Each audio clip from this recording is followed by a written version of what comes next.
അസ്സലാമു വറഹ്മത്തുള്ളാ. ഈ ദുഃഖെടുക്കൽ ജമാഅത്ത് ഞാനുമായിട്ട് ഇപ്പോൾ യാതൊരു ബന്ധവുമില്ല. അവിടെ 2-3 വർഷം മുമ്പ് എനിക്ക് അസുഖമായപ്പോൾ അതിൻ്റെ ഗൗരവാധ്യക്ഷൻ അനിയനാണ്. ഈ ദുഃഖെടുക്കുക എന്ന് പറയുന്നത് 82-ൽ വാപ്പ ഉണ്ടാക്കിയ സ്ഥാപനമാണ്. വാപ്പ തുടങ്ങിയതാണ്. നമുക്കൊരു അവകാശമില്ല. വാപ്പയുടെ 82 പള്ളിയാക്കിയിട്ടാകുമ്പോൾ ഉള്ളാളത്തോറാണ് മൂത്താപ്പ സുള്ളിയത്തെ കാതി. അന്ന് കാതിയാക്കുന്ന വിഷയം പറഞ്ഞു. വാപ്പ പറഞ്ഞല്ലോ കാതി വേണ്ടെന്ന് പറഞ്ഞു. കുറേ കാലം കഴിഞ്ഞ് ആസിരിത്തങ്ങ വാപ്പാൻ്റെ ഉസ്താദാണ്. ഞാൻ നായിബ് കാദിയാണ് മൂടുകരയിൽ. അന്നും പറഞ്ഞപ്പോൾ വാപ്പ പറഞ്ഞു ഇവിടെ കാദിയൊന്നും വേണ്ട, ഇങ്ങനെ പോയാൽ മതിയെന്ന്. പിന്നെ അവിടെ ആരും കാദിയാക്കിയില്ല. ഇപ്പോൾ സംയുക്തമായത്ത് ആക്കുന്ന വിഷയത്തിലും സംയുക്തമായത്തിൻ്റെ കാദിയായിട്ട് എന്നെ കുറേ നിർബന്ധിച്ച് ഞാൻ നിൽക്കേണ്ടെന്നാണ് സൈദുലമനാക്കാൻ വേണ്ടി നമ്മളെന്നെല്ലാം ആലോചിച്ചതാണ്. അങ്ങനെ ഈ വന്നപ്പോൾ ജർബോടി വിളിച്ചപ്പോൾ നാട്ടിൽ ഞാൻ ജർബോടിക്ക് ഞാനോ അഞ്ചനോ പോയിട്ടില്ല. ഞങ്ങൾ ഇല്ലാത്ത സമയത്താണ് ജർബോടി വിളിച്ചപ്പോഴും ഭൂരിപക്ഷം ആളും 2-3 ആൾ വേണമെന്ന് പറഞ്ഞു. ബാക്കി എല്ലാവരും പറഞ്ഞ് ഇവിടെ ഇതുവരെ കാതി ഉണ്ടല്ലോ, തങ്ങ ആക്കണ്ടെന്ന് അതിനെ കൊണ്ട് ഇവിടെ വേണ്ടെന്ന് പറഞ്ഞു. ആ കാതിയിൽ ഞാനൊരു കുറ്റക്കാരനും അല്ല, മറിച്ച് ഞാൻ തന്നെ അധ്വാനിച്ചുണ്ടാക്കിയ മാലാണ് പൈമ്പച്ചാല് മാല്. അവിടെ പൈമ്പച്ചാല് മാലിൽ ഫുള്ളായിട്ട് AP വാത്തിന് എഴുതി കൊടുത്തപ്പോൾ അവിടെയുള്ള കുറച്ചാളെ കൂട്ടി ആളെ പള്ളി മദ്രസ എല്ലാം തുടങ്ങി. അടുത്ത മദ്രസ അംഗീകരണ നമ്പർ 2000 ജില്ലാനായിട്ട് ചോദിച്ചാൽ അറിയും. അപ്പോൾ അവിടെ മല്ലാർ സംയുക്തമായത്ത് വന്ന ഉടനോട് ചെന്താ ഞാൻ പറഞ്ഞ് ചേരണം, സംയുക്തമായത്തിൽ കൂടെ വന്നിട്ട് അത് കൂടിയിട്ടുണ്ട്. ഹിദർ മസ്ജിദ് പൈമ്പച്ചാല് ഇന്നലെ സംയുക്തമായത്തിൻ്റെ വെയ്യത്തിൽപ്പെട്ടതാ.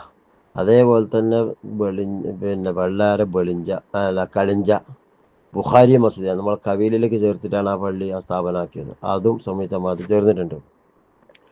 പിന്നെ പുത്തൂർ താലൂക്ക് നോക്കിയാൽ ഭരണ ജമാഅത്ത് ആടെ ഗൗരവദക്ഷ ഞാനാണ്. ആടെ ആദ്യം മുതലേ മദ്രസ ഉണ്ടായ സമയത്ത് അവിടെ പോയി ആടെ പള്ളിയും കാര്യമൊക്കെ ആക്കിയ വിഷയത്തിൽ ഞാനാണ്. അത് സംയുക്തമായത്തിലുണ്ട്. അങ്ങനെ ഞാൻ അതേപോലെ തന്നെ വീരമംഗലം നമ്മളെ കൗസരിൻ്റെ മാലിൽ പണ്ടേ അവിടെ പോയിട്ട് അവിടെ എല്ലാക്കി പിടിച്ച് ജമാഅത്താക്കിയ വിഷയത്തിൽ അവർ സംയുക്തമായത്തിലുണ്ട്. സീതുൽമനെ വെയ്യത്തിയതിലുണ്ട്. ഞാൻ നേതൃത്വം കൊടുക്കുന്ന എല്ലാ മാലിലും സീതുൽമന വെയ്യത്തിയതിൽപ്പെട്ടതാണ്. ഇത് ഇവിടെ നമ്മൾ ഇന്നലെ വയത് വെച്ചും പറഞ്ഞൊന്ന് അനുസരിക്കണം, അത് പാലിക്കണം എന്നൊക്കെ. അത് വാപ്പാനെ അനുസരിച്ചിട്ട് അവർ ആയിട്ടില്ലാന്നേ ഉള്ളൂ. എനിക്ക് വാപ്പാനെ അനുസരിക്കേണ്ട ആകാമെന്ന് കാതി പറയോ? ഞാനൊരു ഉത്തരവാദിത്തം ഞാൻ അവരോട് പറയും ചെയ്തു. നാട്ടുകാർ ഇഷ്ടം കൂടുന്നതും കൂടാ, കൂടുന്നില്ല കൂടണ്ട. എന്നോട് വ്യക്തിപരമായിട്ട് ചോദിച്ചവരോട് ഞാൻ പറഞ്ഞു യോഗത്തിനും ഞാൻ പോയിട്ടില്ല, വെറുതെ എന്നെ ബലിയാടാക്കുന്നതാണ് ആ വിഷയത്തിൽ. പിന്നെ ഇപ്പം ഞാൻ കാതിയാകത്തെന്താ? ഇപ്പം സമയത്ത് നമ്മുടെ കീഴൂർ ജമാഅത്ത് നിന്ന് 37 മാലിന് ഒരഭിപ്രായ വ്യത്യാസം ഇല്ലാത്ത ആളാണ് ഞാൻ. പല പ്രാവശ്യം ബന്ധപ്പെട്ടു. പിന്നെ കാസർഗോഡ് MLA മായനാജി അടക്കൻ്റെ അടുത്ത് വന്നു. അപ്പം കാതിയാന്ന് ഇഷ്ടമില്ല, അതുകൊണ്ടാണ് ഞാൻ നിൽക്കാത്തത്.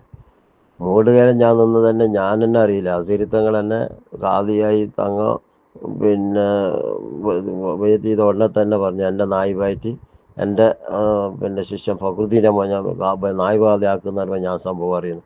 ഞാൻ ഉപ്പാണ്ട് വന്നിട്ട് പറഞ്ഞു, ഉപ്പാണ്ട് ഞാൻ പറഞ്ഞിട്ടില്ലല്ലോ ഹോറാക്കിയതല്ലേ എന്ന് പറഞ്ഞു. വാപ്പാക്ക് തീരെ തൃപ്തിയില്ലാത്ത വിഷയം അതുകൊണ്ടാണ് ഞാൻ നിൽക്കാത്തത്. ഇപ്പോൾ ഈ സുല്ല ജമാഅത്ത് തന്നെ 1.5 കൊല്ലമായി ഈ കമ്മിറ്റി പിന്നെ സംയുക്തമായിട്ട് ഏകദേശമായിട്ട് എന്നെ വല്ലാണ്ട് നിർബന്ധിച്ചിട്ട് ഞാൻ നിൽക്കാണ്ടെന്ന്. ഞാൻ സയ്യിദുലമ എല്ലാവരും അഭിപ്രായപ്പെട്ടാണ്. പിന്നെ സയ്യിദുലമ നിർബന്ധമായിട്ട് നിൽക്കുന്നില്ല എന്ന് കണ്ടെങ്കിൽ നമുക്ക് പിന്നെ ഒരാളാക്കാം എന്ന് പറഞ്ഞിട്ട് ആളെ ഞങ്ങൾ അഭിപ്രായപ്പെട്ടിരുന്നു.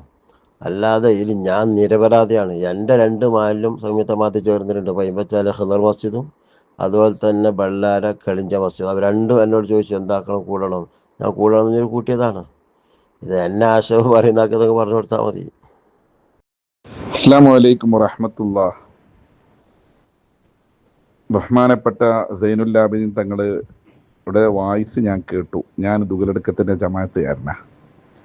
54 പുരയിൽ ഈ അഷ്റഫും എന്ന് പറയുന്ന ഞാൻ ആ ജമാഅത്തുകാരനാ.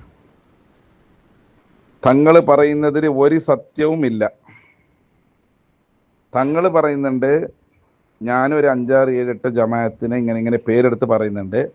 അവിടെയൊക്കെ ബഹുമാനപ്പെട്ട ജിഫ്രി മുത്തുക്കോയ തങ്ങളെ ബയ്യത്ത് ചെയ്തിനിന്ന് ഞാൻ അവരോട് ചെയ്യണ്ടെന്നും പറഞ്ഞിട്ടില്ല, ചെയ്തോളിന്ന് പറഞ്ഞിനിന്ന്. ഇത്രയെല്ലാം പറയുന്ന തങ്ങൾക്ക് ദുഗലെടുക്ക് ജമാഅത്തിന് എന്താ ശരിയാക്കാൻ പറ്റില്ല? ദുഗലെടുക്ക് ജമാഅത്തിലുള്ള 54 പുരക്കാരും പാവങ്ങളാ. തങ്ങൾ പറഞ്ഞാൽ അനുസരിക്കുന്നവരെല്ലാം, ഈ പറയുന്ന ഞാനടക്കം, തങ്ങളെ എതിർത്തിട്ട് ഇന്ന് വരെ അവിടെ ഒന്നും ആയിട്ടുമില്ല. പിന്നെ തങ്ങൾ ഇത് ചെയ്യാത്തത് എന്തുകൊണ്ടെന്ന് പറഞ്ഞാൽ, തുകലെടുക്കത്ത് അത് ചെയ്താൽ തങ്ങൾക്ക് അത് ബുദ്ധിമുട്ടുണ്ടെന്ന് തങ്ങൾക്കറിയാം. അതറിയാം തങ്ങൾക്ക്. പക്ഷെ അതുകൊണ്ടാണ് തുകലെടുക്ക തങ്ങൾ നാട്ടുകാരെ, പാവപ്പെട്ട നാട്ടുകാരെ മേലിൽ കെട്ടുന്നത്. ഇതിൽ തങ്ങൾ പറയുന്നതിൽ ഒരു സത്യവുമില്ല. തങ്ങളെ എതിരും ഞാൻ പറയാം. ഇൻഷാ അല്ലാഹ് നിങ്ങൾ സമസ്തക്കാർ എവിടെയാണോ വിളിക്കുന്നത്, തങ്ങളെയും വിളിക്കുന്ന വേദിയിൽ ഞാൻ വരാം. നാട്ടിൻ്റെ ഏകദേശം ആൾക്കാർക്ക്, എല്ലാ ആൾക്കാർക്കും ഞാൻ ചുരുക്കി പറയുകയാണെങ്കിൽ ഏകദേശം ഒരു 80, 85, 90% ആൾക്കാർക്കും ബഹുമാനപ്പെട്ട ജിഫ്രി മുത്തുക്കോയ തങ്ങൾ ഖാദിയാരാവണമെന്നാണ് എല്ലാവരും ആഗ്രഹിക്കുന്ന ആള്. പക്ഷെ അവർ തടസ്സം ബഹുമാനപ്പെട്ട സൈനുല്ലാബിൻ തങ്ങളും ഫضലും തങ്ങളാണ്. മിഞ്ഞാന്ന് നമ്മുടെ നാട്ടിലേക്ക് ഖാദിയാർ വേണോ വേണ്ടെന്ന് പറഞ്ഞിട്ട് എല്ലാ 54 പരക്കാർക്കും ബഹുമാനപ്പെട്ട സെക്രട്ടറി, ജമാഅത്ത് സെക്രട്ടറി നോട്ടീസാക്കി. ഞങ്ങളെല്ലാവരും പോയിരുന്നു. ഏകദേശം അവിടെ അന്നൊരു അത്യാവശ്യം ആൾക്കാരെല്ലാം ഉണ്ടായിരുന്നു. അപ്പോൾ ജുമാ കഴിഞ്ഞിട്ട് രണ്ടാമത്തെ ദുആ കഴിഞ്ഞ ഉടൻ തന്നെ സലാത്ത് ചെല്ലാം. ഇത് ഫضല് തങ്ങൾ ഇമാമത്തായിട്ടാണ് ഉണ്ടായത്. സലാത്ത് ചെല്ലുന്നതിന് മുമ്പ് മഹ്മൂം എണിക്കനാട്ടി പിന്നെ തങ്ങളാടുന്ന് പോയി. എന്താ പോയിന്ന് എനിക്കറിയില്ല.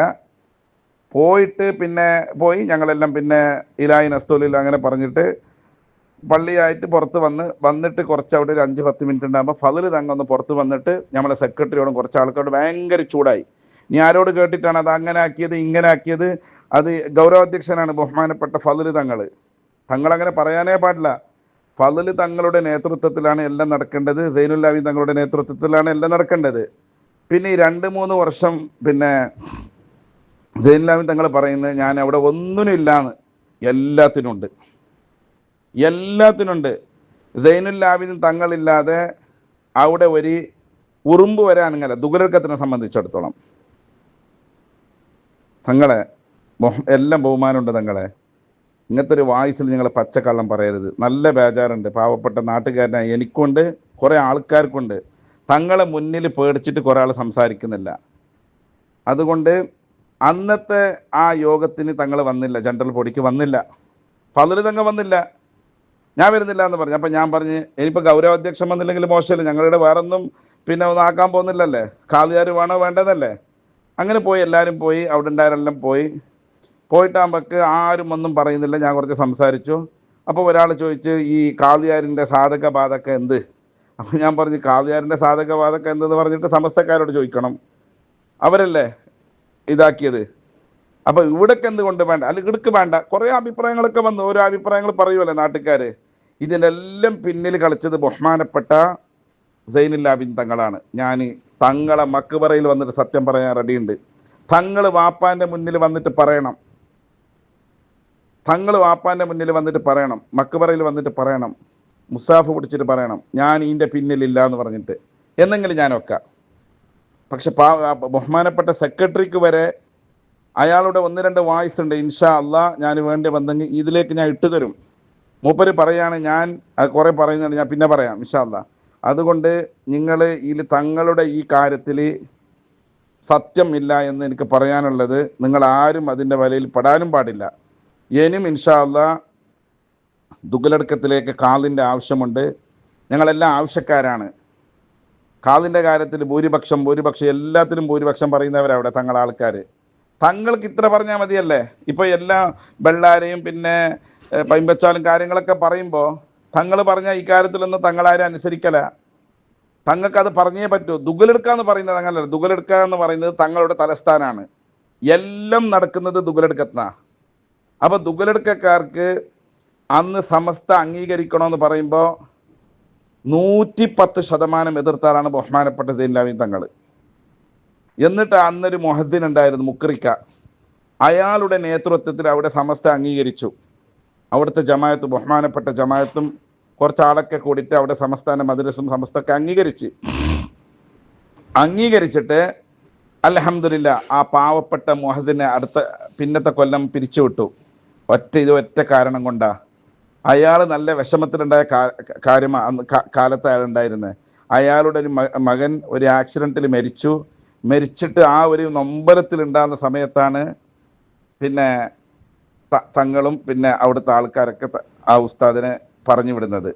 ഇതിൻ്റെ യഥാർത്ഥ സത്യം അയാളും ജീവിച്ചിട്ടുണ്ട്, നിങ്ങൾക്ക് കേൾക്കാം. ഞാൻ പറയുന്നത് കളാണെങ്കിൽ കേൾക്കാം. തങ്ങളുമുണ്ട്, മുഹസിനുണ്ട്, എല്ലാം ഉണ്ട്. ഒറ്റ കാരണം, സമസ്ത അംഗീകരിച്ചതിൻ്റെ ഒറ്റ കാരണം കൊണ്ടാ. അതുകൊണ്ട് തങ്ങൾ 2 സ്റ്റാൻഡ് എടുക്കുന്നുണ്ട്. ഒന്നാ തങ്ങൾ സംസ്ഥാനക്കാരനാവണം, അല്ലെങ്കിൽ സമസ്തക്കാരനാവണം. തങ്ങളുടെ ആ ഡബിൾ സ്റ്റാൻഡാണ് ഇന്ന് എല്ലാത്തിനും ഗൊന്തലത്തിനും കാരണം. ഇത് ഈ 15 മഹല്ലുകാർ കാളിയാരെ പിന്നെ സ്വീകരിക്കുന്ന പറയുമ്പോൾ തുടക്കം കുറിക്കേണ്ടത് തന്നെ ബഹുമാനപ്പെട്ട സൈനുല്ലാമി തങ്ങളുടെ ആ നേതൃത്വമാണ് വേണ്ടത്. തങ്ങൾ തന്നെ അതിനെടുത്തിട്ട് പിന്നെ തങ്ങൾ ഈ കുറേ കാര്യങ്ങളെല്ലാം പറയുന്നില്ലേ, തങ്ങളുടെ ഈ വിനയത്തിലുള്ള കാര്യങ്ങളൊന്നും ശരിയല്ല. തങ്ങളെ സത്യം വരുന്നില്ലെങ്കിൽ പുറത്ത് വരും. തങ്ങൾ കളവ് പറയരുത്. തങ്ങൾ കളവ് പറഞ്ഞാൽ ഇനിയുള്ള തലമുറക്ക് അത് വലിയൊരു ബുദ്ധിമുട്ടായിട്ട് വരും. ഞാൻ നിങ്ങളെല്ലാം പറയുന്ന ആൾക്കാരായിട്ട് നല്ല പരിചയമുള്ള ആൾക്കാരെ നാട്ടുകാർ. തങ്ങളെ ചെറുപ്പം മുതൽ ഫക്രുദ്ദീൻ തങ്ങൾ മുതൽ ഇന്ന് വരെ തങ്ങളെ അടുത്തായിട്ട് നല്ല ബന്ധമുള്ള ആൾക്കാരാണ് ഞങ്ങളെല്ലാം. അപ്പം തങ്ങൾക്ക് നാട്ടുകാരെല്ലാ ബഹുമാനവും കൊടുത്തിട്ടുണ്ട്, എല്ലാ ബഹുമതിയും കൊടുത്തിട്ടുണ്ട്, എല്ലാം കൊടുത്തിട്ടുണ്ട്. ഈ പറയുന്ന ഞാനാണെങ്കിലും ഇന്ന് ഇപ്പം എനിക്ക് തങ്ങളോട് വലിയ ബേജാറുണ്ട്. എന്തറിയോ, കുറേ കാര്യത്തിലൊക്കെ തങ്ങളുടെ കാര്യത്തിൽ നല്ലോണം വിഷമമുണ്ട്. മദ്രസ് വരെ ദുഗലെടുക്കത്ത് വേണ്ടാന്ന് പറഞ്ഞാലാണ് ഫضل തങ്ങൾ. മദ്രസിൻ്റെ ആവശ്യം അത്രയില്ല, ഇവിടെ ദർസാണ് ആവശ്യമെന്ന് ഫضل തങ്ങൾ പറഞ്ഞാലാ. അതിന് ഞാൻ തങ്ങളുടെ മുമ്പിൽ തന്നെ ഞാൻ മറുപടിയും കൊടുത്തിന്. ഇന്ന് വരെ ഒരു സമസ്ഥാൻ്റെ ഒരു ബോർഡ് അവിടെ വെച്ചിട്ടില്ല. ഇതൊക്കെ നിങ്ങൾ കേൾക്കണം. എന്തറിയോ, വിടുന്നില്ല. എന്നിട്ടും ആ പാവപ്പെട്ട നാട്ടുകാരിൽ കെട്ടാണ് തങ്ങൾ. നാട്ടുകാർ സമ്മതിക്കുന്നില്ല. ഭൂരിപക്ഷം അങ്ങനെയാണ്, ഭൂരിപക്ഷം ഇങ്ങനെയാണെന്ന്. തങ്ങളാടൊന്ന് നിന്നിട്ട് പറയട്ടെ. അടുത്ത വെള്ളിയാഴ്ച ഇൻഷാ അല്ലാ, അല്ലെങ്കിൽ ഒരു ദിവസം നിങ്ങൾ എല്ലാവരും വരി. തങ്ങൾ അവിടെ നിന്ന് നിൽക്കട്ടെ. ഇവിടേക്ക് ഇൻഷാ അല്ലാ ഞാൻ ജിഫിരി മുത്തുക്കോയ തങ്ങളെ എടുക്കണമെന്ന് പറഞ്ഞാൽ 100% തക്ബീർ കൂട്ടുന്ന ആൾക്കാരാണ് അവിടെ ഉള്ളത്. അതുകൊണ്ട് തങ്ങളെ നിങ്ങൾ പാവപ്പെട്ട നാട്ടുകാരെ ഇതിൽ നിങ്ങൾ ഒരു കുറ്റ ആ ഒന്ന് പിന്നെ ആ ഒരു സ്ഥാനത്തിൽ നിങ്ങൾ നിർത്തരുത്. അള്ളാഹു ചോദ്യം ചെയ്യും തങ്ങളെ, നിങ്ങളെയും ചെയ്യും ഞങ്ങളെയും ചെയ്യും. അതുകൊണ്ട് തങ്ങൾ ബഹുമാനപ്പെട്ട എല്ലാ ബഹുമാനവും തങ്ങളെ മുകളിൽ ഞങ്ങൾക്കുണ്ട്. എന്നെങ്കിലും തങ്ങളെ നിങ്ങൾ സത്യം തുറന്നു പറയണം. നാട്ടുകാരുമില്ല പാവപ്പെട്ട ജമാഅത്തുകാരെ നിങ്ങളിൽ ബലിപ്പശുവാക്കരുത്. പിന്നെ ഇൻഷാ അല്ലാ എല്ലാവർക്കും ഖാദിയാർ വേണം. ഈ പറയുന്ന എനിക്കും വേണം, നാട്ടിൻ്റെ എല്ലാവർക്കും വേണം, സെക്രട്ടറിക്കും വേണം, പ്രസിഡന്റിനും വേണം.